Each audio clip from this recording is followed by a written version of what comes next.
Now, I don't usually like to toot my own horn, but today I'm tooting. I am tooting my horn today because this is literally the only turn your jeans into a denim skirt video you're ever gonna need. I am doing mini, midi, maxi, overlapped sort of disjointed waistband, front slit, back slit, stretch, no stretch, black, blue, all the things. It's so good.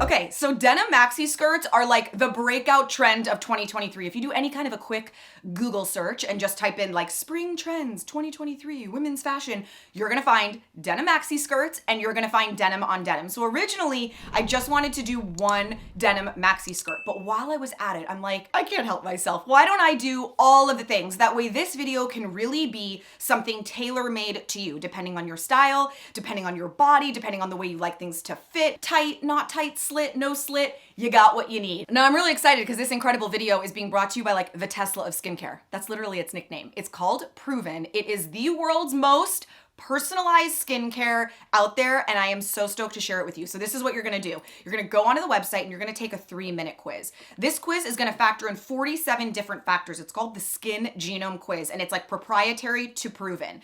The reason that it's so in-depth and so custom and so personalized is that it's not only assessing your skin, right? Like, you know, what are your concerns? Is it anti-aging, elasticity, collagen, pigmentation, like all of those factors, but it's also assessing your location down to your zip code. So things like the humidity in the air, the hardness of your water, the UV strength in the area that you live, all of those factors are going to get combined with your unique skin, and then it's going to spit out the most custom formula specific to you. And then that formula will come in the mail to you with 3 products. That's it. It's like the most simple, powerful nighttime, daytime routine you're gonna need. Cleanser, which is like its own little treatment, a daytime moisturizer with sunscreen, and a nighttime moisturizer that is also a treatment. All 3 of them are specific, tailor-made to your skin. So they've got all the ingredients that you individually are gonna need. Another thing I really like is that a dermatologist reaches out to you as soon as you receive your shipment, and it's gonna walk you through how to use these products. They said,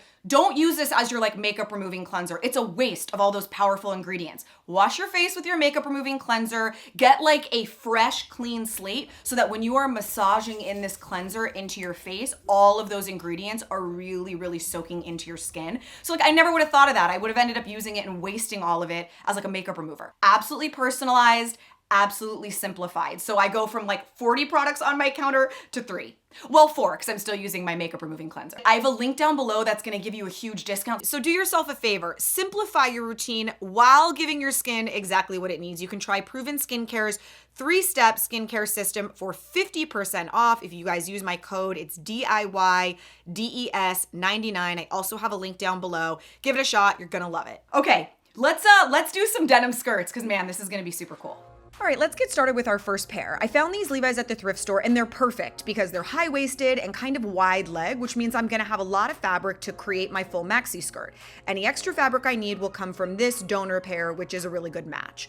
I'm gonna open up the entire inseam. That is something that we're gonna do on every single pair. You're gonna open the inseam. Now, you need to get to the inseam, which means that you have to open up just about 1 inch of the hem as well. On this particular pair, I'm gonna open up the entire hem because I actually wanna do that like open, exposed hem, which you'll see in a minute, but I'm gonna open up the entire thing. When you guys are using your seam ripper, I recommend using the pointy part of your seam ripper, the metal part, to get access, like get in all those pesky little spots.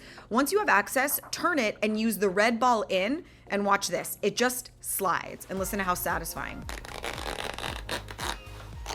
I mean, are you kidding me? How satisfying is that?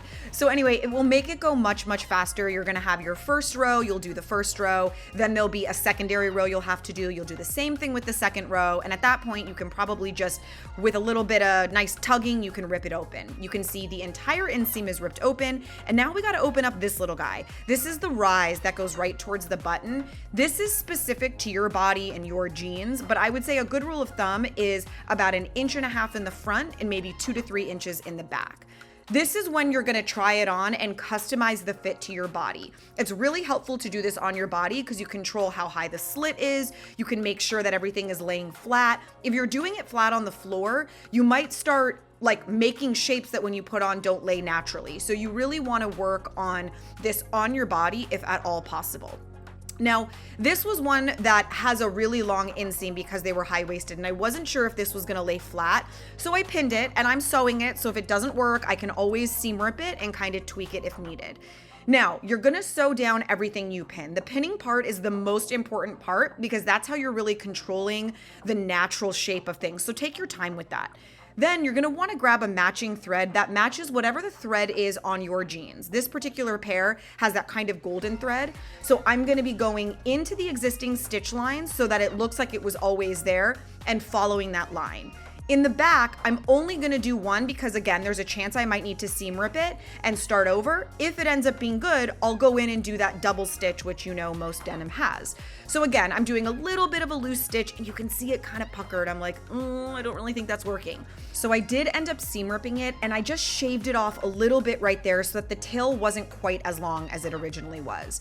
Now I'm cutting a piece of my donor jean so that I can fit in that little pizza slice right into the back. Here's the thing, I knew that I wanted the exposed hems on the bottom. I really like the way it looks, which means that I need the exposed hem on my donor pair. However, flipping the donor pair upside down actually created a more natural shape because it's like a triangle. So what I'm gonna do is make more work for myself because I can't help myself, and I'm actually gonna cut off the exposed hem and re-sew it back on. That way I can actually flip my little pizza slice upside down. It's just gonna make it lay more natural, have better movement, and it's gonna let the jeans sort of fall in the way they naturally want to fall. That is one thing, you guys, that's super important with all of this. You can't really manhandle it too much. You've gotta let things naturally fall so they have a nice movement. I sewed the exposed hem directly to the bottom. It was a simple straight stitch, zigzagged it so it wouldn't come undone, pressed it, and now look at that. I got a perfect little pizza slice that's going to fit right into my skirt. So you're gonna put it on the inside, lay everything flat, and start pinning it into place. Once it's pinned, I would, again, try this on, make sure that the slope, that the drape, that all of it is laying really naturally, and then you're just gonna stitch it in. Once the entire thing is sewn in, you're gonna trim off all of the excess. This basically created like a perfect custom pattern piece for your skirt without needing to actually draft a pattern at all. I would then go in and zigzag all of these edges and this guy is done. Now, same thing for this. This was a black pair of jeans. I opened up the inseam, I opened up the back, and I opened up the front. The only thing I did different here is I wanted to create that wrapped, overlapping waistband situation. So I actually opened this up completely. The front, I not only opened the zipper, but then I opened the zipper completely. So the front is like a wrap skirt right now. You can see I have a safety pin holding it down, and I'm gonna use one of those little instant buttons from my 14 no-sew alteration hacks video that I did, I don't know, maybe last week or the week before. This is gonna allow me to have this little disjointed waistband. I'm gonna sew it right up until the edge of that safety pin. What I did is I basically measured how much I needed in order to get it on and off. I'm gonna sew that down, and then I'll just put a little hidden snap in order to sort of flatten that so that when I sit, it doesn't have like a big pucker. Again, you guys, same thing for all of these. You're gonna open it up, you're then gonna put it on, you're gonna overlap things, working with the shape of your body, working with the shape of the jeans, working with what it naturally wants to do. Pin it so it lays as flat as possible, and then sew that all into place. For this one, I'm obviously using a matching black thread. And again, you're just going back in the existing stitch line so that it looks like it was always part of the original design. Now I'm taking my donor jeans. I got a pair of black donor jeans from the thrift store, cut off the leg. Again, I'm flipping it upside down so I have that triangle shape. This one's super easy because I'm not trying to maintain the hem at all. So it doesn't matter what the bottom looks like. I'm gonna cut it all clean when it's done. So all I'm worrying about right now is just making sure that it has a natural shape for this sort of midi length pencil skirt, which is the vibe I want this one to have. Once it's all sewn in, again, you're gonna cut off your excess. You would zigzag it so that it's not gonna open up and fray too much on you. And now you're just gonna cut it. I'd try it on, mark exactly where you want it, fold it in half, cut, and voila! Chuck this sucker in the wash so it can do a little bit of fraying and you're good to go. Now for this version, the reason I wanted to show it is it's a maxi like the first one. However, it's stretch denim and it's wider leg, which means that I don't need a pizza slice at all. This is actually wide enough to just sew up the back. What it does do though is it creates a little bit of an issue with the rise. There's almost a little too much fabric because it's not doing that overlap. So right there, do you see that little like pleat? I don't know if this is like a good thing or a bad thing, but I gotta say, I actually kind of liked the way it looked on. There was just too much length in that, and I didn't know how else to get rid of it. And because this was a stretch, sort of thinner denim, I was able to kind of do like a little pleat. I lined it up at the top of the pocket, so it sort of lines up with the top of the pockets. And then I just sewed the rest of it down. So I don't know, think about some creative solutions if you end up with something like this, because it did work for me and it's super cozy. Last but not least, the mini. You guys, this is the easiest of all of them because you're cutting off so much fabric that you actually have very little finagling to do. Like, you're not really manipulating or trying to make anything lay flat, because honestly, it's like a couple inches of that rise that you need to fold over. The rest is getting cut off. So it's super easy. It came together in a second. You're gonna sew that down and then fold in half and cut. I would say I made a mistake right here. I should have cut the back separately for a longer length. So I could have made the back a little longer. Another inch or two would have made a big difference, but it's super cute. I should let go.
I should let go.